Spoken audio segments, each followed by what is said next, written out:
Hey guys, Max121 here, and this is going to be another video on Power and Revolution Geopolitical Simulator 4. So in this video, I'm going to be playing the Ukrainian standoff scenario, which is the scenario where you play as the Ukrainian government, and then and you're fighting the separatists. So I don't think this broadcast, which I originally put in to show you,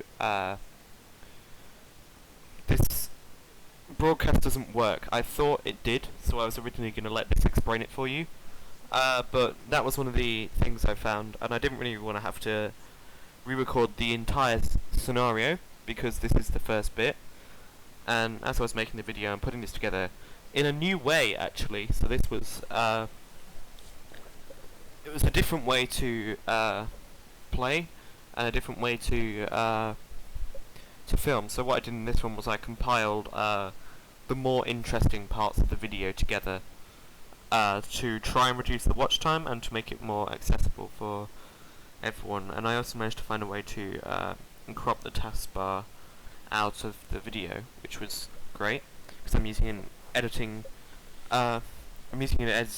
thing now. It's called Shortcut, so I think it's really good if you're looking to upload things. That's how it works. So I'm going to be playing as Ukraine against the East Donbass Free Front. They have 40,000 soldiers and 12,000 mercenaries, so that's a combined army of about 52,000.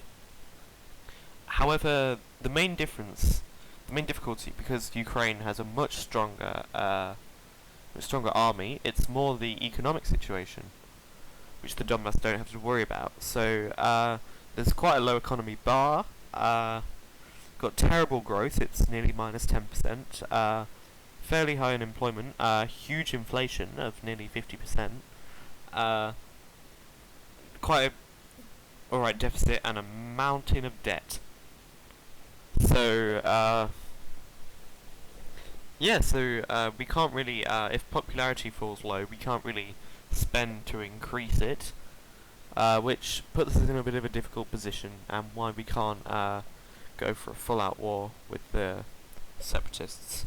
So what I'm going to be doing in this video is I'm going to be, in this scenario, I'm going to be capturing the cities rather than trying to take the rebel camps, because the problem with the rebel camps is that you don't know where they are.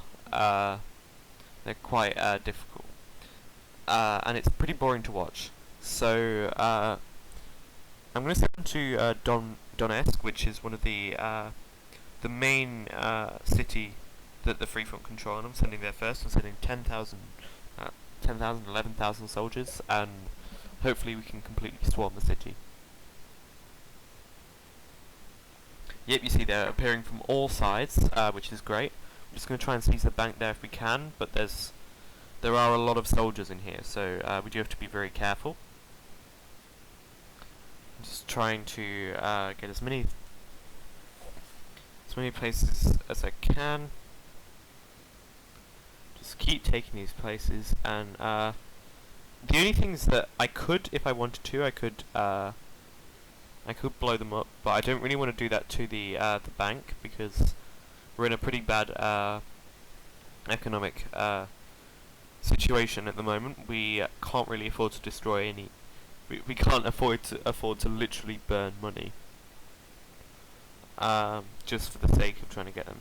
So we do have to do. Our contracts have to be very good as well. We can't really afford to be ripped off in any contracts.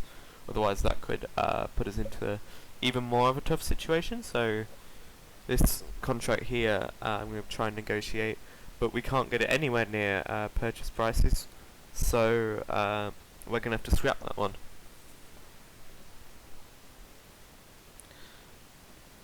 We need to just we've claimed the bank, so now the rest of these buildings we can destroy, because they're not too important.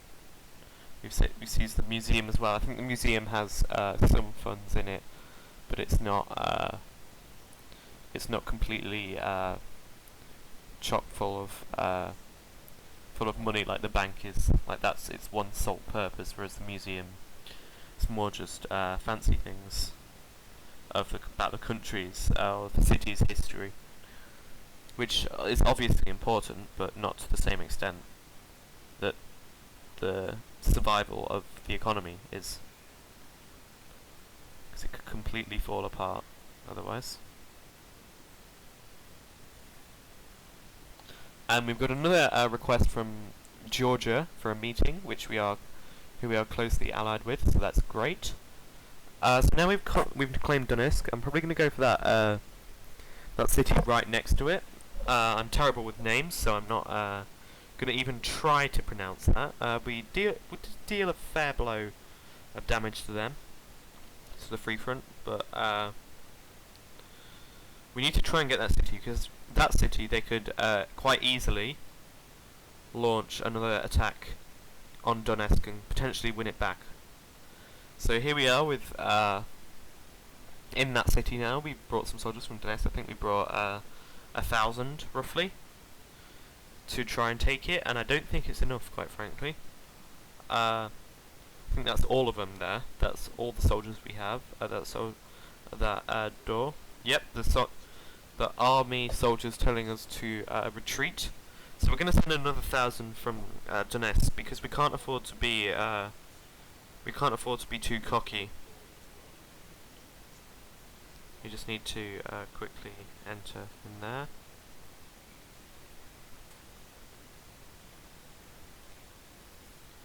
And hopefully we can do that. Yes, the refugees are heading to Russia. That's what we needed.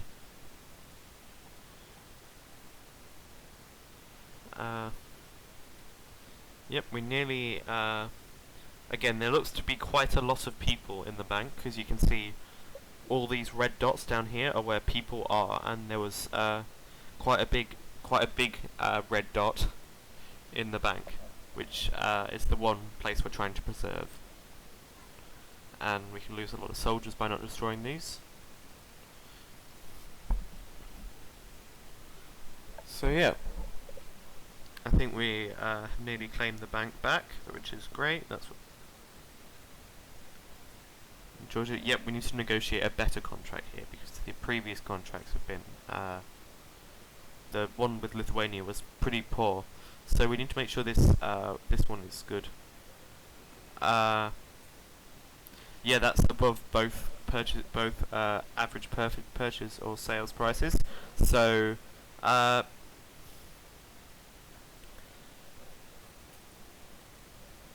yeah, we got a good deal there, I think.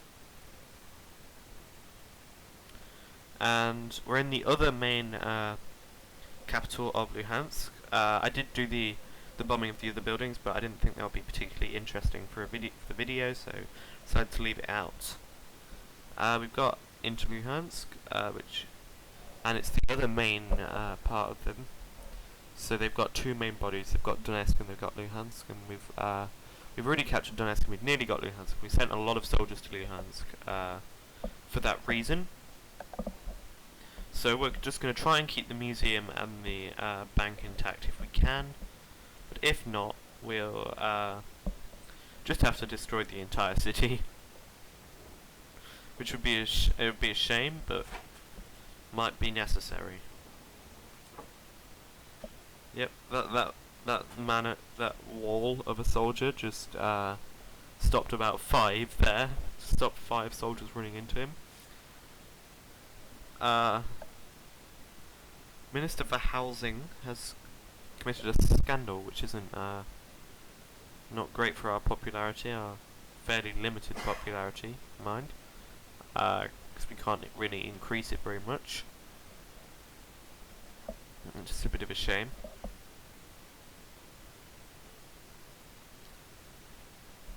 We do nearly have control of Luhansk. Once we have control of Luhansk, really we've won. Really? Well, we haven't won. Obviously, we've not won until we've taken all the cities. But Luhansk is the main city. That's one of my main concerns. This scenario has gone so far has gone a lot smoother than the other than how I'd hoped it to go, and it's the Syrian civil war one definitely didn't go this smoothly. There was a lot of ups and downs in that journey, and we had moderate success in the end. If you've seen the video, I won't spoil it, but it went alright, but not nothing to shout about, nothing too bad. So yeah, I think we're gonna send some more soldiers through to either one of those cities or to Afrika first. So we'll see how that goes. So we sent soldiers to Afrika, and one of the things I find about Power Revolution, just talking about it, is that it does annoy me how every time one person gets attacked in the middle of a war, on usually with the civil wars, like the Ukrainian civil war and the Ukrainian civil war, the Yemeni conundrum does that, chaos in Libya does that, even terror in Nigeria, but terror in Nigeria makes a bit more sense because they're not in the cities. But every time one soldier gets damaged, your army commander sends a notification to you, basically meaning you get a ton of notifications about something you already knew, and in most cases are actively supervising. So it does get a bit frustrating.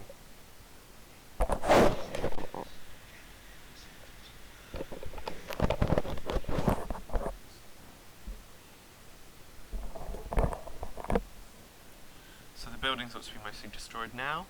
We can try to access that now.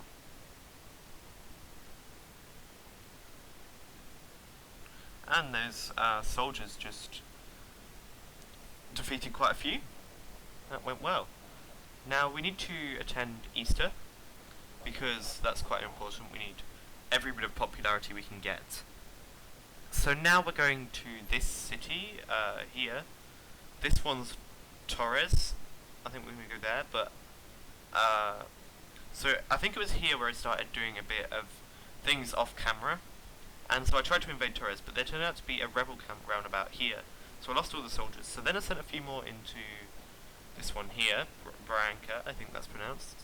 Don't criticise me on the names, I don't know them very well. I don't really study Ukrainian cities. But yeah, so I sent quite a few soldiers here, and it didn't go out too well. I lost an entire military base full of tanks as well in another battle. That was a bit of messed that one up pretty badly, but here, this battle I think is the one where I did finally succeed.